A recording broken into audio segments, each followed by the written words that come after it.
به نام خالق هستی. سلام عرض ادب خدمت همه شما خوبان. خوش آمدید به یکی از دیگر برنامه‌های افتخار. رقابت‌های گزینشی تیم ملی پهلوانی کشور چند پیش رو اندازی شد که سرانجام با شناسایی چهره‌های برتر این رشته ورزشی به پایان رسید. در همین مورد من در برنامه افتخار مهمان دارم استاد شهرام محمد شیر مهربان و شهرام مهربان، پدر و پسر، امروز در برنامه با من همراه. سلام استاد، وقت بخیر، بسیار خوش آمدید به برنامه. عرض درود و سلام خدمت شما و تمام کارکنان تلویزیون ملی و خوشبختانه بهترین یک نام را انتخاب کرده که برنامه افتخار واقعا یک موضوع خیلی اساسی و مهم و ارزنده است برای همه ورزشکاران و در برنامه‌های ورزشی. بسیار تشکر. همچنان شهرام مهربان هم کسی که توانست عملکرد خوبی از خود در رقابت‌های گزینشی تیم ملی پهلوانی به جا بگذاره، اینجا در استودیو با ما هست. بسیار خوش آمدید شهرام جان. زنده باشی. سلام خدمت شما نجیب جان و همکارای شما. تشکر میکنم از دعوت شما به برنامه افتخار. خوشحال هستم. بسیار خوش آمدید. استاد، بریم ابتدا روی رقابت‌های گزینشی که چند پیش رو اندازی شده بود در کابل بر ما کمی معلومات بدین که رقابت‌های گزینشی در رشته پهلوانی میان چقدر ورزشکار و چند ولایت رو اندازی شد؟ نجیب جان قند بسیار خوب موضوع اساسی و مهم را اشاره کردین. مسابقات ما گزینشی نبود، مسابقات ما منتخبی تیم ملی بود در سطح کشور. بله. و ما در ولایاتی که نمایندگی هایی داشتیم، ورزشکارایی که در ولایات داشتیم، هم از اونجا جمع آوری شد و هم در خود مرکز تمام کلب های کابل که به زونها و به گروپ های خاص تنظیم شده بود، اونا هم نخبگان خود مسابقات را اندازی کردن و بعد از انتخاب بهترین چهره ها و او بهترین چهره هاشان اشتراک کردن در تیم ملی. بسیار خوب. انشالله به خودت برمیگردیم استاد شهرام جان. خودت در باره رقابت هایی که سپری شد بر ما معلومات بده که در وزن چند کیلوگرم خودت رقابت کردی در برابر رقبا؟ خب مسابقات اخیر مسابقات گیر کرومان بود. بله. به یکی از بخشای پهلوانی است، پهلوانی آزاد و گیر کرومان، و در وزن 63 کیلوگرم مقام اول از آن خود کرد. بسیار خوب. این رقابت ها، در این رقابت ها توانستی جایگاه نخست کسب کردی؟ با عبور از چند ورزشکار توانستی به جایگاه دست پیدا بکنی؟ ما با شکست دادن شش حریف خود توانستم که مقام اول است. بسیار خوب. در مورد حریفایت برای ما بگو، از کدام ولایت ها بود و کدام حریفت بسیار در برابرت استقامت از خود نشان داد؟ خب حریفایم بیشترش از ولایت کابل بود، چون نفوس ورزشکاران ولایت کابل بیشتر است از ولایت کرده، و حریفام خوب بودن کلش. خب وقتی که زحمت بکشی خودت همیشه برتر هستی. بله بدون شک. استاد، بیایم در مورد رقابت ها بیشتر صحبت بکنیم. نسبت به سالهای گذشته با چه تفاوت های رقابت های گزینشی در رشته پهلوانی و بخش که شما در او فعالیت دارین بر ما بگوین که با چه تفاوت هایی برگزار شد؟ تفاوت یک موضوعی است که رشته پهلوانی یک رشته خیلی دلچسب و خیلی بیننده و علاقمند زیاد داره و الحمدلله نظر به سایر رشته ها اما بیننده خدا وقتی که زیاد علاقمند خدا هم زیاد داشت و ما تفاوت ها به طور عموم او قدر چیزی است که هر کس هدف و آرمان و آرزو داره که به اون مقام و منزلت و جایگاهی که آمادگی دارن میخواهند برسن و خودم کوشش میکنن میرسن و مهمی است که نظام یا اداره برگزار کننده مسابقات از نظم و دیسیپلین و حقایقی که به اصطلاح او جایگاهی که برای ورزشکار باید داده شود. بله. این خیلی ها مهم است برای اداره برگزار کننده تا عدالت تامین شود و ما بتونیم به اصطلاح اما آرمان ها و آرزوهای ورزشکارایی که واقعا آمادگی گرفتن و بعد از دسترسشان قرار بدیم و خوب بود. نظر به سابق هم یک اندازه نظم و دیسیپلین خوبتر بود. بله. همکارا به شما برمیگردین، همکارا شما میکنن بسته تصویری که آماده کردن، بریم با اتفاق همکارا ببینیم که زود برمیگردیم.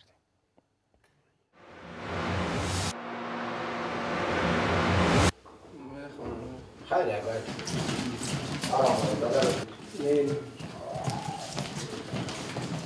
آرام آرام پنجه آرام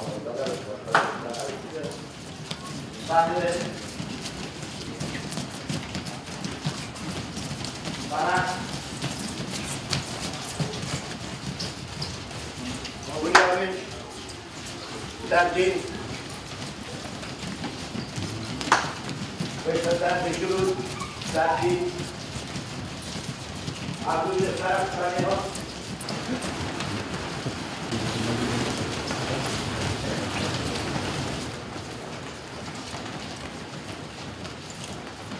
آرام آرام دست بتاوید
بریده ای از جریان تمرینات و مشقتات که بهرام جان و استاد شیر مهربان بالای ورزشکاران خودش در باشگاهی که خودش تمرین میته و عده زیادی از ورزشکاران رشته پهلوانی میاین زیر نظر استاد تمرین میکنن را با هم دیدیم و میپردازیم به ادامه برنامه. شهرام جان، در مورد رقابت‌های داخلی و رقابت‌های بیرون مرزی در رشته پهلوانی بر ما کمی معلومات بده. پس از رقابت‌های گزینشی تیم ملی پهلوانی کدام رویداد نزدیک دیگری در آینده‌های نزدیک زیر کار است که خودت به او رقابت‌ها خودت آماده بکنی تا اینکه اعزام بشی و نمایندگی از پرچم افغانستان داشته باشی؟ خب نجیب جان قن، چند روز بعد ما مسابقات بریکس است در شهر کازان روسیه. بسیار خوب. ما انتخاب شدیم از طرف فدراسیون ما و گمان میکنم که اندک گپا در داخل فدراسیون است و ما خواهشمند می هستیم که زمینه سازی درست کنه به ورزشکارا تا ما بتانیم که دستاوردهای خارجی داشته باشیم به ملت خویش.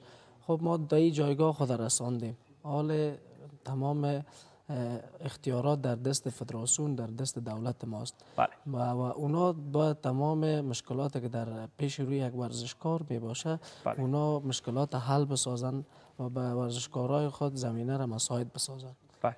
انشالله که اتفاقاتی که در فدراسیون و در زیرچتر اداره ورزش اتفاق میفته مشکلات حل بشه و دیگه مشکلات صدرهای ورزشکاران نباشه. استاد، رقابت‌های بریکس بهرام جان اشاره کرد قرار است برگزار بشه با میزبانی کشور روسیه. اطلاع دارین ورزشکارای رشته پهلوانی به او رقابت‌ها اعزام میشه؟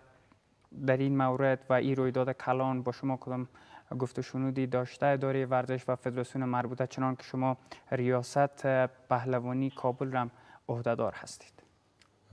نجیب جان قند، ریاست فدراسیون پهلوانی کابل مسئولیت در قبال ورزشکارای تنها پهلوانی سطح کابل داره. در حقیقت مربوط به ولایت میشه و تصمیم گیری از اداره فدراسیون ملی است.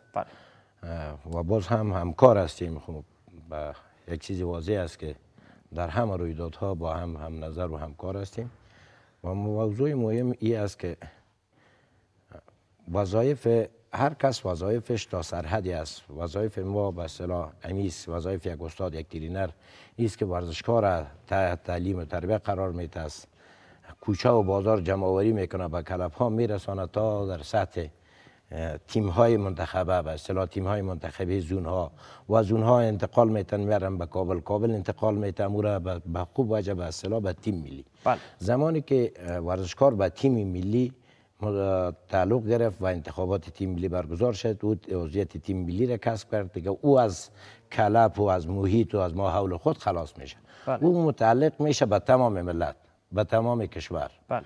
و اداره کنترل از او تحت نظر فدراسیون ملی پهلوانی که ما استادای تیم ملی داریم و اونا زیر تربیت قرار میدن و خواهش ما ای است که ما ورزشکارا را از کجا به کجا میرسانیم تا اداره تیم ملی که او متعلق میشه به تمام ملت و از اینجا به بعد تصمیم گیری اداره از فدراسیون از ریاست تربیت بدنی است که ورزشکارای ما را به او جایگاهی که در این مسابقات میره، این مسابقات یک سطح عادی نیست، مسابقات بین کشورها است و خیلی تصامیم بالا گرفته شود، باید دیدگاه و نظریات اداره با فدراسیون ملی هماهنگ شود تا این هماهنگی صورت بگیرد، تمرینات از این سطحی که قبلا آماده بودن به سطح بالا بره. بله. تا اینا بتونه در مقابل کشورهای بیرون مبارزات بکنه، هم از لحاظ آمادگی تمرین، هم از لحاظ آمادگی روانی، هم از لحاظ قواعد و اصول تکنیک و ارتباطات اجتماعی و آگاهی عامه ورزشکارا. بله. هم از لحاظ مورال ورزشکارا و هم از لحاظ از اینکه چه قسم قرنطین شود. سطح اقتصاد ورزشکارای ما در سطح پایین قرار داره.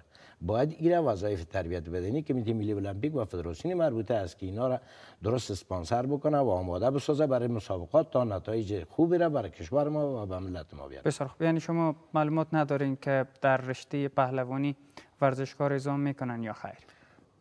این اداره تصمیم بر این است که اعزام میکنن، میگن که اعزام میکنیم، اما یک مشکل برای ما روی داد این که سهولت ها برای ورزشکارا آماده نیست. بله. بعضی مشکلات هایی است که شاید کمبودی بودجه است یا به اصطلاح از پیسه خود میرن و یا است که بسیار موضوعاتی است که واقعا رنج آور است. چرا که ما میگیم افتخار، وقتی که این افتخار را که ما نام ازش میبریم، یک کسی زمانها خیلی سال طول میکشه که تا خود با مو جایگاه میرسونه. بله. و اگر ما نادیده بگیریم همین زمان، این باعث از بین رفتن علاقمندی از هان جامعه و طبقه جامعه میشه و کوشش شود که سهولت سازی برای ورزشکارا شود. این اتفاقات رخ بده و ما شاهد ورزشکارای رشته پهلوانی که سالهای سال عرق ریزی میکنند و سرانجام بتونن نتیجه تلاش‌های خودش به دست برن. بسیار کوتاه استاد کدام گفتنی باشه میشه به گوش مسئولان برسه؟ گفتنی ما این است که یک خواهش ما از مسئولین و بزرگان ورزش و بزرگان دولتی است که نادیده نگیرن ورزشکاری که به اصطلاح ثمره ما، ثمره اساتید اینمی است که زحمت میکشیم، ورزشکار را تربیت میکنیم، این ورزشکار چندین سال آرمان و آرزو داره، زحمت میکشه، عرق میریزانه، تلاش میکنه تا به یک جایگاهی که سطح ملی برسه. بله. و سطح ملی میرسه، از این طرف وظایف دولت است، وظایف اداره است که باید به اینا زمینه سازی کنه. قسمی که ما زمینه سازی کردیم به این جایگاه رساندیم. بله. و اونا زمینه سازی کنه که تا از بیرون مرزی افتخارات را بیاره تا به مردم ملت رنجیده ما که لبشان خندان شود و مو آرزو و آرمان از او برآورده شود. بله. بسیار یک پیام جامع و کامل. شهرام جان کدام گفتنی بشه بسیار کوتاه میتونی به گوش مخاطبان و مسئولان برسونی؟ خب گفتنی خاصی نیست. خب از مسئولین خواهشمندیم تا ورزشکارا زمینه سازی درست کنن، کمپای تمرینی بگیرن. بله. تا که جوانا از امیر استعدادایی که دارن استفاده خوب بکنن از استعدادایشان. انشالله اتفاقات رخ بده و ما شاهد رشد شکوفایی ورزش کشور باشیم. بسیار تشکر از شما که حضور پیدا کردین و وقت گذاشتین. میریم با هم میان برنامه کوتاهی را میبینیم، خیلی زود برمیگردیم.